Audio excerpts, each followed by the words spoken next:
Pessoal, e aí, povo, tudo bom? Tudo bem? É o seguinte, nós iremos continuar aqui, né, com o reino Animalia. Nós já introduzimos, né, o reino Animalia. Já falamos sobre o primeiro filo, que são os poríferos. Vimos também os quinidários, né, o segundo filo. E agora a gente está iniciando com o terceiro filo do reino Animalia, que são os plateumintos, tá? O que é que eu falei para vocês? Que é importante vocês notarem as novidades evolutivas que vão surgindo em cada grupo, né? Os poríferos eram mais simples, animais que não apresentam tecidos verdadeiros, nem órgãos, nem sistemas, né? Eles são animais ablásticos, multicelulares, eucariontes, enfim, mas não apresentam um sistema digestório, não apresentam um sistema sensorial, não apresenta um sistema excretor, enfim. Lá nos quinidários, que é o segundo filo, que é representado pela água viva, caravela portuguesa, hidras, enfim, são animais o quê? Que já surgiu uma novidade evolutiva, né? Eles são animais que apresentam folhetos embrionários, né? Eles são diblásticos, apresentando ectoderme e endoderme. São animais que apresentam já um sistema digestório incompleto, né? Vai acontecer tanto a digestão extracelular como intracelular. E hoje nós iremos falar sobre os plateumintos. Os plateumintos, deixa eu dar um zoom aqui. Os plateumintos são o terceiro filo do reino Animalia, né? Nós temos como representantes a planário, a esquistossoma, que causa a esquistossomose, tem a tênia, né, que causa a teníase, nós temos a solitária, etc. Esses animais, eles são vermes que apresentam um corpo achatado, certo? Por que eles apresentam esse corpo achatado? Porque, gente, eu não sei se vocês lembram daquela classificação em relação ao celoma, né? Eles são animais acelomados. Ou seja, não surge o celoma, sendo assim, não surge uma cavidade torácica que vai abrigar, né, esses órgãos internos. Então, eles vão ter um corpo achatado, tá? Nós iremos encontrar vermes aqui, nesse filo aqui, de vida livre, ou alguns atuando como parasitas, né, causando algumas doenças. Queremos falar sobre elas. E aqui já surge o que? Um sistema excretor. Vai existir células especializadas que vão retirar as excreções do corpo do animal. Gisele, quem são essas excreções? São aquelas que vêm das atividades metabólicas, né? Então aqui eles são triblásticos, né? Apresentam já o que? Os três folhetos embrionários, já é uma novidade evolutiva aqui. Tem ectoderme, mesoderme e a endoderme, tá? Mas como eles são animais acelomados, não vai garantir o quê? A origem de alguns órgãos. Sendo assim, não vai surgir alguns sistemas, como um sistema que é circulatório, um sistema respiratório, não vai ter nada disso. E eles são protostômios, ou seja, eles são animais que surgiu a boca, né? Eles são animais com sistema digestório incompleto. Mesmo porque eles são acelomados. Se não existe uma cavidade torácica, não vai existir o quê? Um tubo digestório. Eles têm boca? Tem. É um sistema digestório incompleto, né? Então, aqui o quê? Também surge a assimetria bilateral, né? Que é um corte imaginário no corpo do indivíduo, né? Que você vai ter o resultado de dois lados iguais. Se você pegar aqui, se fizer esse corte aqui, ó, então você vai ter dois lados iguais, né? Isso que eu chamo de simetria bilateral. Aí, esses vermes, certo? Dentro do filo dos plateumintos, nós encontramos três classes. Nós temos a classe tubelária, certo? A trematoda e a cestoda. A tubelária, né, são vermes aquáticos e de vida livre. Um exemplo, a planária. Trematoda são os animais, os vermes, né, que eles parasitam com ventosas. No caso, é o esquistossoma, que causa a esquistossomose, certo? Nós temos a cestoda, que são parasitas, que, né, se alojam no intestino, e elas são a tênia. Tem a tênia sólida e a tênia saginata. Olha, é o seguinte, aqui nós temos a anatomia, né, a morfologia de todo o corpo de um plateuminto. Vocês estão vendo aí que o corpo é achatado, né?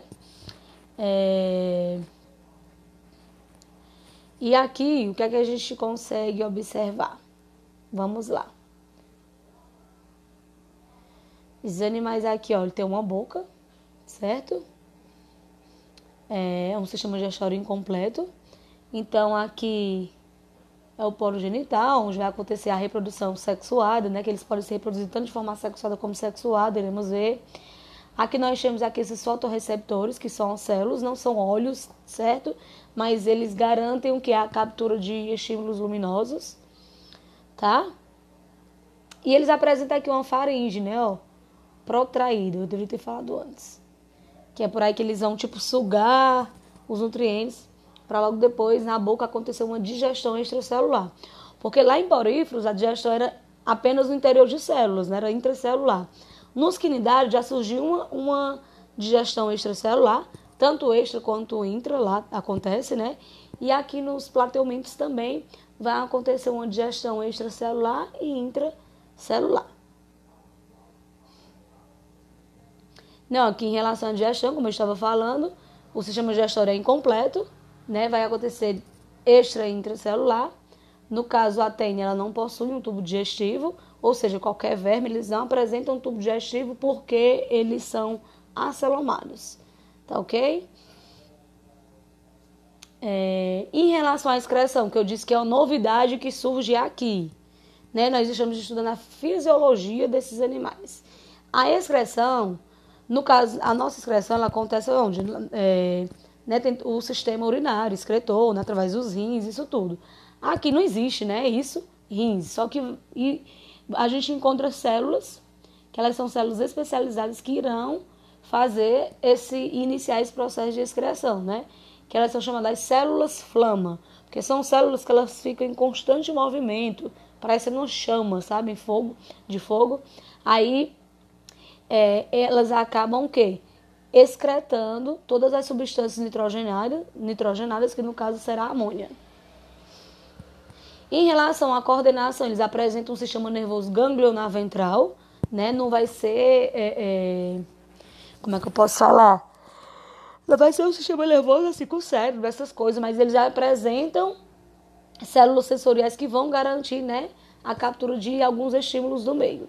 E esse sistema nervoso ganglionar ventral, ela parte justamente, né, da cabeça do animal e se estende para todo o seu corpo. Aqui, ó, vou mostrar para vocês. Em relação à reprodução, eles podem se reproduzir de forma sexuada ou assexuada. A assexuada é aquela que não tem troca de material genético, vai ser por fragmentação, como nós estamos vendo aqui, ó, pedaço de uma tênia, ela pode se reproduzir assexuadamente e dar origem a um novo indivíduo, tá? Então elas podem se reproduzir de forma assexuada, assim também como elas podem se reproduzir de forma sexuada, tendo a troca de material genético, né? Esses indivíduos aqui, no caso, eles são hermafroditas, né? Que a gente chama isso de monóicos. Eles apresentam o aparelho reprodutor masculino e o aparelho reprodutor feminino. É isso que você precisa saber. A fecundação será dentro do corpo, né? Será interna. E o desenvolvimento será direto. Como assim? Você não vai encontrar uma fase larval, tá? Aí, então, assim, vamos lá, antes de eu falar especificamente de cada classe, né? Dentro dos plateumintos. Os plateumintos, terceiro filo do reino Animalia, são animais, assim como os demais eucariontes, multicelulares, heterótrofos, tá? Os plateumintos são triblásticos, ou seja, apresentam 3 folhetos embrionários, né? Eles são animais, sendo assim, já surge um tubo, né? Um tubo digestório, uma cavidade digestória, porém será um sistema digestório incompleto, só com boca, não tem ânus, sendo assim eles são protostômios. E por que, Jesus, eles vão apresentar um sistema digestório completo? Porque eles são animais o quê? Acelomados. O celoma é uma estrutura que surge lá no desenvolvimento do embrião, que vai garantir a origem da cavidade torácica. Como eles são acelomados, não irá existir essa cavidade torácica, sendo assim também não tem como abrigar não tem como abrigar órgãos viscerais, né? Os órgãos internos. Então, assim, eu disse que esses animais, eles podem atuarem como parasitas ou de vida livre, né? Então, eu disse que existem 3 classes. Então, vamos lá aqui, focar. Cai muitas questões sobre as verminoses, ou seja, as doenças causadas tanto por plateumintos como nemateumintos, que será o próximo filo que nós iremos estudar. Então, aqui a primeira classe, trematoda, certo? O exemplo clássico é o Esquistossoma mansoni. Ele é um plateuminto que causa uma doença chamada de esquistossomose, tá? Então, eles são parasitas, eles apresentam ventosas, né, que vão garantir que a adesão no órgão do hospedeiro, certo? A troca gasosa desses animais, né, acontece por difusão. As excretas e a absorção de nutrientes pela superfície corpórea. Como nós vimos em relação à fisiologia dos plateumintos, vamos lá. Eles apresentam um sistema digestório incompleto, a digestão será intra e extracelular. Em relação ao sistema respiratório, será por difusão, não existe aqui negócio de pulmão, nada disso, né? Vai acontecer por poros no corpo do indivíduo. Em relação ao sistema sensorial, existem células, né? É um sistema nervoso, no caso, por cefalização, que parte da cabeça do indivíduo e se estende todo o corpo dele. Em relação ao sistema excretor, já surge o que há aqui, células, né? Que irão excretar as substâncias nitrogenadas, que são as células flama, como eu falei. Tá? Que a gente chama, vai ser, no caso, por protonefrídeos, tá certo? E, então, o Esquistossoma mansoni, que ele causa esquistossomose, popularmente conhecido como barriga d'água ou esquistossomose, né? Tem como agente causador um verme plateuminto, Esquistossoma mansoni, certo? Que esses vermes, eles se reproduzem de forma sexuada, tá? E eles apresentam dimorfismo sexual, ou seja, morfologicamente falando, em relação à estrutura corpórea do macho e da fêmea, né? Eles apresentam tamanhos diferentes. Um é maior e o outro é menor. Mas o que a gente precisa entender quando a gente fala de doença? Como eu estou falando de um verme, e esse verme vai se instalar em um hospedeiro, tá? Eu preciso descobrir que tipo de hospedeiro é esse. Será um homem? Será, no caso, outro animal, né? Será um animal como um caramujo, como um porco, como um boi, tá? Então, aqui, quando a gente fala de doença, a gente tem que entender aqui, o hospedeiro será um hospedeiro intermediário ou hospedeiro definitivo. Isso está relacionado, né, como o verme irá se reproduzir, tá? Quando ele se reproduz num hospedeiro de forma sexuada, esse hospedeiro ele vai ser classificado como hospedeiro definitivo. Quando o verme se reproduz no hospedeiro de forma assexuada, esse hospedeiro será classificado como hospedeiro intermediário. Porque a gente vai ver aqui que algumas doenças, alguns verminosos, né, eles atuam, eles se reproduzem, né, eles se alojam em mais de um hospedeiro. Aí a gente estuda o ciclo de vida desse verme. Por exemplo, se eu for pegar aqui o ciclo de vida de um plateuminto, eu tenho aqui um hospedeiro aqui, vamos lá. Eu tenho um hospedeiro aqui que é um homem e eu tenho outro hospedeiro aqui que é o caramujo. Então, aqui é um ciclo que envolve 2 hospedeiros. Por quê? Porque o verme ele vai se reproduzir tanto no caramujo como também no homem. Então, a gente classifica o ciclo como um ciclo heterocênico, como vem mostrando aqui no slide anterior. Um ciclo heterocênico é justamente quando o ciclo de vida de determinado verme aí, né, ele vai se alojar em mais de um hospedeiro. Eu tenho, no caso lá, o homem e eu tenho o caramujo. Em que o homem, certo, ele será o hospedeiro definitivo. Por quê, Gesiele? Porque assim, ó, quando um verme, né, bem aqui, ó, ele entra no corpo do homem através da pele, vai ser uma penetração cutânea, né? Esse verme aí, ele vai o quê? Ele vai se instalar em algumas células hepáticas, vai no teu sistema digestório, e lá ele se reproduz de forma sexuada. Então, o macho e a fêmea, ele se reproduz de forma sexuada, vai formar o quê? Os seus filhotinhos, né? Que serão as células ovo, né? O zigoto. Esse indivíduo, quando for eliminar suas fezes com os ovos do verme, né? Tá bem aqui, ó, deixa eu pegar. Quando esse indivíduo foi eliminar suas fezes com os ovos, né, do verme, aí o que acontece? Aí esses ovos irão eclodirem, aí novas larvas serão liberadas, e essas larvas, né, se for próximo de um lago alguma coisa, essas larvas aí irão à procura de quem? De um novo hospedeiro. Aí no caramujo ele vai se reproduzir de forma assexuada, por isso que o caramujo ele atua como hospedeiro intermediário, né? Aí ele se reproduz de forma assexuada, até ele sair do indivíduo em forma de cercárias e começar tudo de novo. Então preste atenção, vamos lá. Foi só uma introdução bem rápida. Como é que acontece o ciclo? Imagine aí, tem um homem que está contaminado, está com o esquistossoma mansoni, né? Esses indivíduos se reproduzem de forma sexuada lá no homem. Lá vai formar os seus novos ovos, seus novos filhotinhos. Aí esse homem aí, ele vai liberar suas fezes em um lago, né? Aí essas fezes, com esses ovos irão eclodirem. Aí essas larvas a gente chama de miracídios. Aí esses miracídios, né?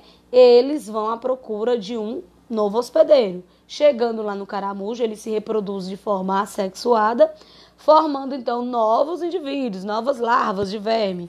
Aí esse verme é chamado agora de cercária. São as cercárias que vão penetrar, né, na pele do homem, que ele vai atuar como um hospedeiro definitivo, porque lá se reproduz de forma sexuada. Tá, gente? Olha, essa doença aqui apresenta como sintomas o quê, gente? Problemas no fígado, baço, intestino, certo? Causa diarreias, dores abdominais e emagrecimento. Causa também a hepatoesplenomegalia, né? Dermatite, cercarianas e coceiras, né? Ela é chamada de barriga d'água porque o verme ele acaba causando dilatação nos vasos, né? Dessa região abdominal. Aumenta, né, uma quantidade de água, certo? A pessoa fica com fraqueza, problemas no fígado, enfim. Tá? Inclusive é uma doença que cai muito no Enem. O Enem adora falar de esquistossomose, que é uma doença causada por um platelminto chamado de esquistossoma mansoni. Tem como vetor o caramujo, porque o caramujo atua aí como um transmissor, tá? O ciclo de vida é um ciclo heterocênico, porque o parasita ele se reproduz tanto no homem quanto no caramujo. O homem vai ser o hospedeiro definitivo, porque lá o verme vai se reproduzir de forma sexuada, e o caramujo será o hospedeiro intermediário, porque os vermes irão se reproduzir de forma assexuada, tá? Medidas profiláticas, vamos lá. Tratamento de doentes, saneamento básico, né, combate ao caramujo, né, com moluscocidas ou controle biológico, e evitar contato com lagoas contaminadas. Tá ok? Deixa eu ver. A próxima aqui, nós temos aqui a Cestoda, que é outra classe. Nós temos como representantes aí a Taenia sólio e a Taenia saginata. A Taenia sólio será o tipo de platelminto que vai se instalar em fibras musculares do porco, e a Taenia saginata são vermes que irão se instalar nas fibras musculares do boi, tá? Então, a gente sabe que esses animais não apresentam sistema digestório, né? A nutrição será feita através de pinocitose ou absorção realizada pelo revestimento corporal. Aqui é importante a gente conhecer a estrutura anatômica desses vermes, tá? Porque assim, vamos lá. Tem a cabeça, que a gente chama de escólex. Nós temos aí todo o pescoço, né, do indivíduo, que a gente chama de colo. Tá bem aqui. Aí cada fragmento desse a gente chama de estróbilo, que na porção final dos estróbilos aqui, nós iremos encontrar essas estruturas que a gente chama de proglótides. É aí que serão depositados os ovos que surgiram da fecundação sexuada desses indivíduos. Tá, ó. Vamos lá. Nós temos aí a Taenia sólio e a Taenia saginata, né? A Taenia sólio, assim como a Taenia sólio, a Taenia saginata apresenta ventosas que vão garantir a adesão no intestino do hospedeiro, certo? E a Taenia sólio ainda é considerável pior, porque além de ela apresentar essas ventosas, elas apresentam esses ganchozinhos aqui, ó, que vão perfurar o intestino, garantindo que esse verme caia na corrente sanguínea e atingindo vários órgãos do corpo do hospedeiro, né? Então, aqui nós temos uma imagem mostrando, né, a estrutura anatômica. E aqui nós iremos entender o ciclo de vida das tênias, tanto da tênia saginária como da tênia sólio. É um ciclo heterossênico, porque atinge o quê? 2 hospedeiros, no caso será o homem e o boi ou o porco, tá? O hospedeiro intermediário será o porco ou o boi, porque os vermes irão se reproduzir de forma assexuada. E o homem será o hospedeiro definitivo, porque os vermes irão se reproduzir de forma sexuada. Certo? Aí nós temos aqui as doenças causadas, né, por esses vermes. Nós temos a teníase, que ela pode ser causada tanto pela tênia sólio como pela tênia saginata. E nós temos a cisticercose, que será causada pela tênia sólio, tá? Que é aquela que se instala nas fibras musculares do porco. Então, a forma de transmissão, ó, a teníase vai ser pela ingestão de carne de porco ou boi contaminada com cisticercos, que são as larvas que se envolvem, tipo a estrutura que é tipo um cisto, formando um cisto. A cisticercose vai ser pela ingestão de ovos de tênia, né? Aí nós temos aqui a observação, que o homem, ao ingerir ovos deste verme, passa a atuar como hospedeiro intermediário. Então, aqui nós temos, por exemplo, deixa eu ver aqui o outro, olha, nós temos aqui o ciclo de vida, né? Para mostrar ele é um heterossênico, por quê? Heterossênico porque atingiu o homem, um hospedeiro, e o porco, outro hospedeiro. Então, aqui é um ciclo heterossênico. Eu disse que no homem ele vai ser um hospedeiro intermediário, o homem será o hospedeiro definitivo, que o verme vai se produzir de forma sexuada, e o porco aí, ou no caso seria o boi, ele seria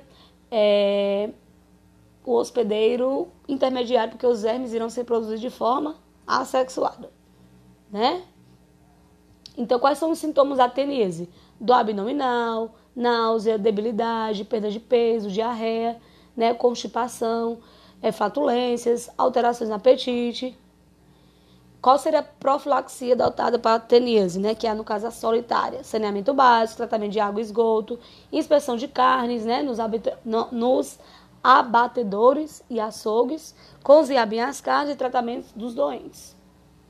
Então, aqui vem mostrando, gente, o ciclo de vida, né, no caso aqui da cisticercose, quando ela vai ser causada pela tênia que se instala em fibras musculares do porco, né? Que será o mesmo esquema aí. O homem vai ser o hospedeiro, no caso, definitivo, e o porco o hospedeiro intermediário, tá? Então, quais são os sintomas da cisticercose? Cefaleia, ou seja, dores, né, de cabeça, porque o verme ele pode se instalar em algumas regiões do teu encéfalo, principalmente no cérebro, causa convulsões, hipertensão craniana, transtorno de visão, alterações psíquicas, vômitos, infecções na coluna, demência, perda de consciência. Também pode ser assintomática. Qual seria a profilaxia?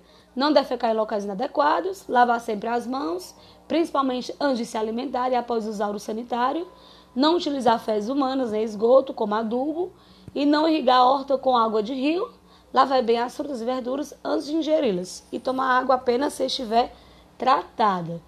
Aqui, ó, são alguns cisticercos em fibras musculares do animal. Olha, tá vendo aqui, ó? Eles conseguem cair na corrente sanguínea e atingir alguns órgãos. Por exemplo, aqui, ó. Certo? Mostrando aqui do cérebro, né? Esses buraquinhos aqui, ó.